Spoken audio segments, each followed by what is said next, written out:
আমি এক নারীর প্রতি আসক্ত, সেটা হচ্ছে আমি আমার বউর প্রতি আসক্ত। আমার সামনে যদি হাজার সুন্দর সুন্দর মেয়ে লাইন ধরেও ঘুরে বা আমাকে প্রপোজ করে, আমি ডিরেক্ট রিজেক্ট করে দিব।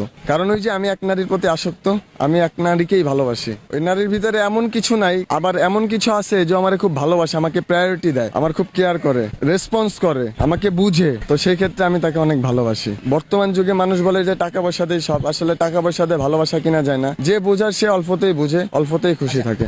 সংসারে খুনসুটি ছোটখাটো থাকবেই, হ্যাঁ, ঝগড়া বিবাদ টুকটাক থাকবেই। ওই ঝগড়া বিবাদের মাধ্যমে একে অপরের ভালোবাসাটা, বন্ডিংটা আরো ভালো থাকবে। তো ওই কারণে আমি মনে করি যে খুনসুটির ভিতরেও অনেক ভালোবাসা থাকে। যেমন আমাদের ভালোবাসা অনেক, আমি এখনো ওকে ভালোবাসি। ও দেশে থাকে, আমি ঢাকায় থাকি। ছুটিতে আমি যাই, তখন একসাথে ঘুরি, ফ্রি সবকিছু করি। ঢাকায় যখন থাকে আমি ওকে খুব মিস করি। আমি বলতে চাই আমি ওকে সবসময় ভালোবাসি, সবসময় মিস করি। ওর ফ্যামিলির কেউ জানতো না, ওর ভাই জেনে গেছিল। ওর ভাই আমার ফ্রেন্ড হয়, আমাকে লাইক করতো, আমিও লাইক করতাম। বিয়ে যে করব এটার চিন্তা ভাবনা আমার ছিল না। কিন্তু ওর যে, আমার যে সুমন্দি বউ, সে বলছে যে ভাই বিয়ে যদি এখন না করেন তাহলে কিন্তু ভবিষ্যতে এই মেয়েকে আর পাবেন না। তো এই কথার পরিপ্রেক্ষিতে আমি, ওই মেয়ে আমাকে মানে হেল্প করে, আমার সুমন্দি বউ হেল্প করার কারণে পরে ওই মেয়েটাকে নিয়ে আমি ভেগে যাই। 2 দিন বাইরে ছিলাম আমার এক বান্ধবীর বাসায়। ওকে আলাদা আমার বান্ধবীর সাথে রাখছিলাম, আর আমি আমার বান্ধবীর ছোট ভাইয়ের সাথে ছিলাম। আমার নামে মামলা মোকদ্দমা কেস টেস করে। দেন আমি চলে আসছি। আসার পরে মেয়েকে থানায় নিয়ে গেছে। নিয়ে যাওয়ার পরে ওসি জিজ্ঞাসা করছে, ওসি রুমে নিয়ে ওসি স্যার বলতেছে যে তুমি কি চাও? বলে আমি এই ছেলের সাথে সংসার করতে চাই, এই ছেলের সাথে থাকতে চাই। বলে তোমার তো প্রাপ্তবয়স্ক হয় না। তখন বয়স ছিল